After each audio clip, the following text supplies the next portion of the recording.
Willkommen, bienvenue, and welcome back to my channel. This video is going to be a two-parter. I'm sorry, but at the same time, I know that some of you don't have the attention span that others do. And I'm not holding that against you in any way, shape, or form, but I just kind of want this video to be seen. So, this is part 1 of 2 of my sewing room. So, this is the type of content you are interested in. Go ahead and watch the video. This is just a reminder of where we started with this house when we first moved in. Bare bones and all. Room completely empty. But here we go. Let's start the video. As you can see, this is just one hot, colossal mess. So, over the next couple months, I will be going and decorating and hopefully get this to a presentable working studio.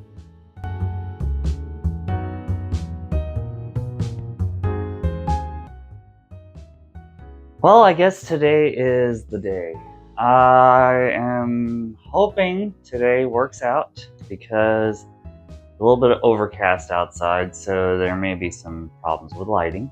But I have my libations, morning coffee, in other words. So I guess what we should do is go ahead and get into work gear so we can get started. So I've got the roller, got the glue, I've got the patterns that I went through earlier that we're going to basically sacrifice for this wall, and I gotta get the stepladder and some other things, but then we can go ahead and get started. I'm gonna try my best do a time lapse, but we'll see how it goes. So these are the patterns I have basically that I'm going to sacrifice because I have duplicates of the Cruella de Vil and some vintage patterns that I'll probably never use, to tell you the truth, but at least they can go up onto the wall and be a little bit more something to look into or look at, even potentially trace them if I needed them later on. Since half of these have been already cut out and they come in different colors and so on and so forth, I think it will add some more interest to the wall. So, what I'm using is the same wood glue I used when we did the guest room. I watered it down a little bit just so that it would spread a little bit further because the temperature was like 100 degrees that day in this room with basically no airflow. But be very careful, make sure you drink plenty enough water on hot days, and stay hydrated, because it's very important that you do not end up in the hospital. Please be careful.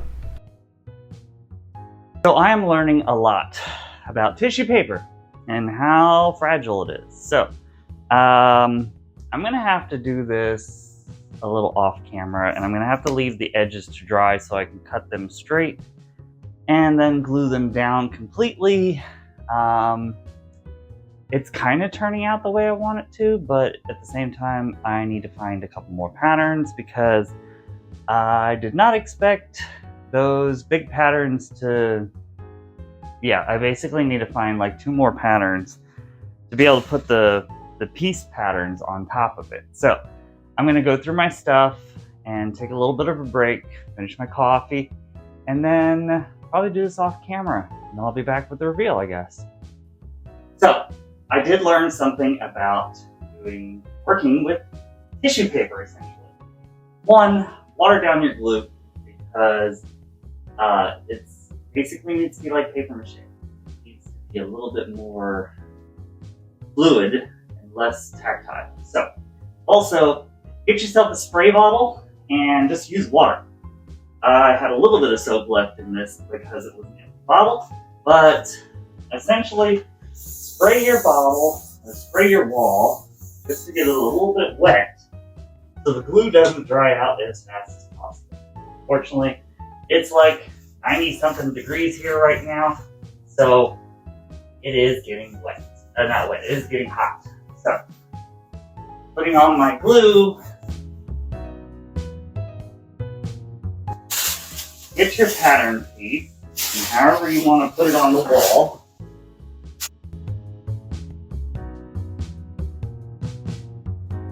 I did have to sacrifice a rotary cutter because you need to have a straight line on the bottom.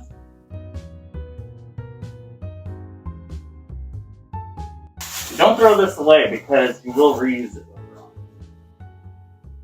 Whew, it's hot in here.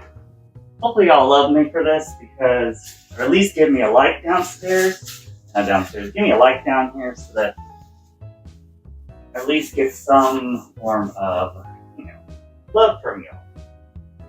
But I'm doing this for myself. You're just following along anyways. But it would be greatly appreciated if y'all did put a like down below, or even share. Or even if you do this yourself, make sure you tag me so that I can see how y'all did it. Because everybody's way of doing something is always interesting, always new. So, good to have a paintbrush because some of the areas along the edge are not getting coated.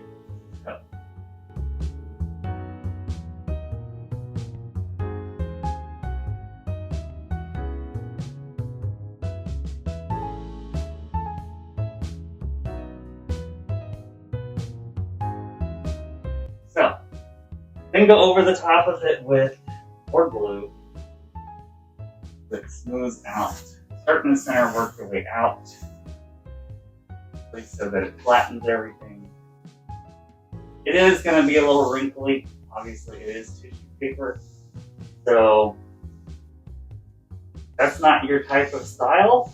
I would recommend trying to find wallpaper or try using a thicker pattern, because with that, you can basically just slap that onto the wall and go from there.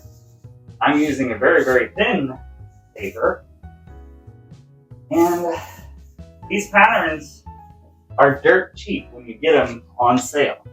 Most of the time, like Joann's, they used to, we'll put them on sale for like 99 cents a pattern. Or what you could do is you could even go to the thrift store or the Goodwill and see what they have for a quarter. Because some of these vintage patterns I only got for 25 cents. So this is a cheaper way of wallpapering a craft room, but essentially you could do this for a bedroom, do this for an office, do this for a bathroom, as long as you waterproofed it for a bathroom. Would highly recommend that, because otherwise it's just paper and glue. It might get sticky over a while. And I may or may not go back, I don't know, I may go over this with a stain. I don't know yet. Don't want to make it too dark in here, but again, I have to think about a little bit of resale value, but not much, because we are planning on staying here for quite a while. And you got to make this your house, not the next tenant's house. So, if they don't like it, they can paint over it, or they can strip the wall. That's their thing, not mine. So, I'm going to continue going ahead and do this. I'll be back later on. So this is what I've gotten done so far. It needs to dry, and I'm probably going to use one more pattern, vintage pattern, to fill out some of the bare spots like this right here. But I want to see what it looks like dry first. I did incorporate some of the instructions from the vintage patterns because I wanted it to look like complete chaos. Like, you know, a sewing room when you're trying to find the pattern that you're trying to find. If you understand that, you understand. So, this is what I got done so far. I think I'm going to call it quits for right now. Go get something to eat, let it dry a little bit. I have to then cut out the outlets and where the plugs are and put the covers back on there. So, but I think what I'm going to do is probably put something from this pattern right here, or maybe look through another pattern, because I do like the blues and the blacks and the different colors of tan overlapping each other. And since my desk chair has blue in it, I think this is going to work out well with this. Then I have to put together the desk, and then I have to organize this entire room. I still need to find a cutting table of some kind. What it's going to be, I don't know. So right now I just have the bookcases and the mess. So I guess this will have to wait until later on because I still have more work to do. So see you next time. Time for a little lunch, some how it's made, and a bagel with some schmear. You know, we're in New Jersey, so we gotta start eating more schmear. So I'm back to work. So the desk chair came in, and so did the desk itself. Today's going to be a day of pretty much cleaning and putting this thing together because it's raining. So, but I need to spray paint the shelves because hold on. The paint I used did not stick to the shelves. So, and I did cut this board down. First time me ever using a table saw. Not the straightest, but neither am I. So I have a fan sucking the air outside, and I've got everything set up. I do have a respirator on, but do this outside on a nice day. Don't do this indoors. But again, do what I say, don't do what I do. So I'm gonna go ahead and do this. So just finished putting up the shelf. It is level. I did not film how I did it, because it's already a pain in the rear end to get it up there. So basically I went to the store, I got a couple of brackets. Yes, I need to paint them once I get them plugged again. And then I got a board, painted it white to match the trim in this place, but I did not paint the top because I do not want the Barbie sticking. But my plan is once I get it painted out and all the rest of the pieces hidden, the construction parts hidden, that's where the Barbies are gonna go for one of the shelves. I still have another one of these planks that I can cut up and make into multiple shelves, but I also have two shelves that I'm gonna put right there that once I get them painted, we'll go right there, and then the desk right here, computer in the corner, sewing machine on this kit desk. If there's enough room in the middle, I'll put the white bookcase with some more dolls on top. If not, then I'll just butt the two desks together, and there'll be a shelf right there and a shelf right there for more dolls. So that's what I've gotten so far. And again, I didn't film it because that was a pain in the ass as is, just to get it up there. So yeah. But in the meantime, here is a small time lapse of me putting together this desk I got off of Amazon on Amazon Prime Day. I got it for $89, and I was thinking about painting it white, but I thought the natural wood tones looked better, and I do have some black accents in throughout the entire room, so I just kept it with the natural wood and the black metal tubing that it came with. So here you go.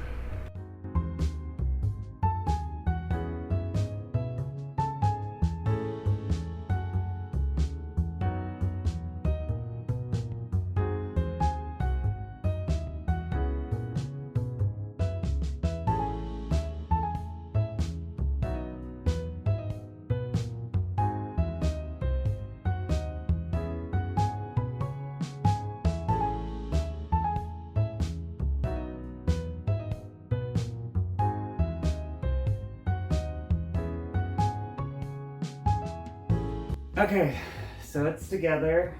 The next step is to do the desk chair. I'm gonna do that off camera. I'll show you later. So, see ya. So, I got the desk chair together. Not bad for $29. Computers together. Sewing machine is gonna go there, but I still need to figure out what to do with all of this stuff over here. And I still need a cutting table. But what I think I'm going to do is I'm going to put my grandmother's sewing machine right there next to the antique table that I have right here in the kitchen. and basically use it for like my surging station. I still need to figure out, I want to use this spice rack that I had in the bathroom and put it on the wall here to put like serger threads and stuff like that on it. And I need to find like a little shelf thingy and some baskets for down there so I can put my tools, since there's really no drawers on this desk. But it's a nice desk. It's a little wobbly, but it's a nice desk. I think I just need to adjust the little feet things on them so they're not so wobbly. But other than that, I need to find my actual sewing machine. That's my Singer that makes a lot of noise that I use for leather. And my serger is right there with Grandma's sewing machine, great grandma's sewing machine. But somewhere in this mess is my actual sewing machine. I don't know where yet, but it's there somewhere. Well, thank you for sticking along, as this is going to be a 2-part series because YouTube also doesn't allow me to put that much length of video on yet. So again, this is part 1 of 2. I will go ahead and link the second part in the description below because I don't know how to do the iCloud thing just yet. But I'll try to post both of them at the same time so you can watch them back to back. If this is the type of content you are interested in, remember to like, share, subscribe, and follow me again for another video, or watch part 2. And if you made it this far, go ahead and put some emojis of paw prints and yellow hearts, just so I know you watched the whole video. So, I'll see you next time. Tschüssi!